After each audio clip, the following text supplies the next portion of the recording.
झारखंड के निलंबित आईएएस अफसर विनय कुमार चौबे अभी अफसर साहब एसीबी के शिकंजे से निकले भी नहीं थे कि अब ईडी के जाल में बुरी तरह फंसते नजर आ रहे हैं।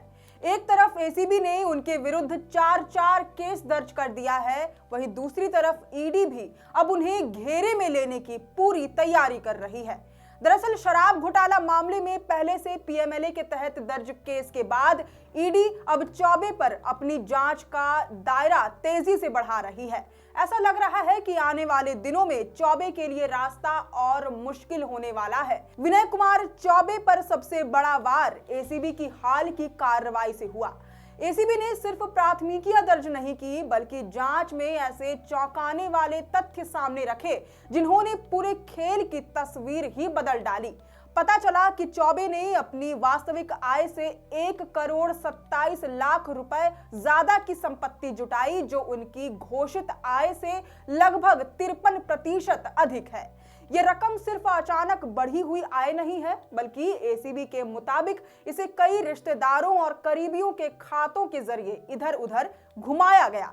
जांच में खुलासा हुआ कि चौबे ने काले धन को वैध ठहराने के लिए शेल कंपनियों का सहारा लिया।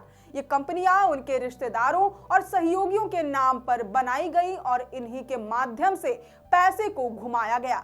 पत्नी, ससुर, साला, साले की पत्नी और सहयोगियों के खातों में पैसे डालकर उसे सफेद करने की कोशिश की गई। एसीबी के इन निष्कर्षों ने ईडी के लिए नए दरवाजे खोल दिए हैं, क्योंकि मनी लॉन्ड्रिंग के संकेत अब स्पष्ट रूप से दिखाई देने लगे हैं। ईडी पहले ही शराब घोटाले में चौबे के खिलाफ केस दर्ज कर छापेमारी कर चुकी है, लेकिन एसीबी की ताजा जांच ने ईडी की पकड़ को और मजबूत बना दिया है। अब ईडी एसीबी की दर्ज सभी प्राथमिकियों को अपने केस में शामिल करने की तैयारी में है। यह भी माना जा रहा है कि ईडी एक अलग ईसीआईआर भी दर्ज कर सकती है, ताकि पूरे मामले को एक बड़े स्तर पर खंगाला जा सके। ईडी की जांच का अगला चरण और भी कड़ा हो सकता है, क्योंकि एजेंसी अब चौबे की संपत्ति जब्त करने की प्रक्रिया आगे बढ़ाने की स्थिति में है। शराब घोटाले में दर्ज प्राथमिकी और आने वाली चार्जशीट भी ईडी की पड़ताल का महत्वपूर्ण हिस्सा बनेगी। हालांकि यह पहला मौका नहीं है जब एसीबी की जांच ने ईडी को किसी बड़ी कार्रवाई का आधार दिया हो। इससे पहले टेंडर आवंटन घोटाले और मनरेगा घोटाले में भी एसीबी की शुरुआती जांच ने ही ईडी को पूरा रास्ता दिखाया था। जमशेदपुर के केस के आधार पर ईडी ने ग्रामीण कार्य विभाग में फैले बड़े भ्रष्टाचार को पकड़कर तत्कालीन मुख्य अभियंता वीरेंद्र राम, पूर्व मंत्री आलमगीर आलम और उनके निजी सचिव संजीव लाल जैसे कई बड़े चेहरों को जेल भेजा था।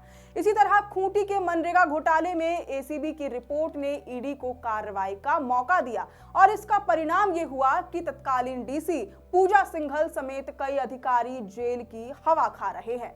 अब वही कहानी शराब घोटाले में दोहराई जाती दिख रही है। एसीबी जिन जिन बिंदुओं पर चौबे के खिलाफ प्रमाण जुटा रही है, वही सभी बिंदु ईडी के फाइल में भी ताकत भरने वाले साबित हो रहे हैं। दोनों एजेंसियों के संयुक्त दबाव वाली जांच ने विनय कुमार चौबे के लिए हालात बेहद कठिन कर दिए हैं। ऐसे में अब ये साफ है कि विनय चौबे का मामला झारखंड के सबसे गंभीर और बहुस्तरीय भ्रष्टाचार मामलों में से एक बन चुका है। आने वाले समय में ईडी की अगली कार्रवाइयां इस मामले को और बड़ा रूप दे सकती है। खैर, फिलहाल इस पूरी रिपोर्ट पर आपकी क्या राय है, ये हमें कमेंट करके जरूर बताएं। अगर आपको ये पूरी रिपोर्ट पसंद आई हो तो इस वीडियो को जरूर से लाइक और शेयर करें। हमारे चैनल लोकतंत्र 19 को यूट्यूब, फेसबुक, इंस्टाग्राम समेत सभी डिजिटल प्लेटफॉर्म्स पर जरूर से फॉलो करें। फिलहाल लेते हैं अलविदा। जोहार।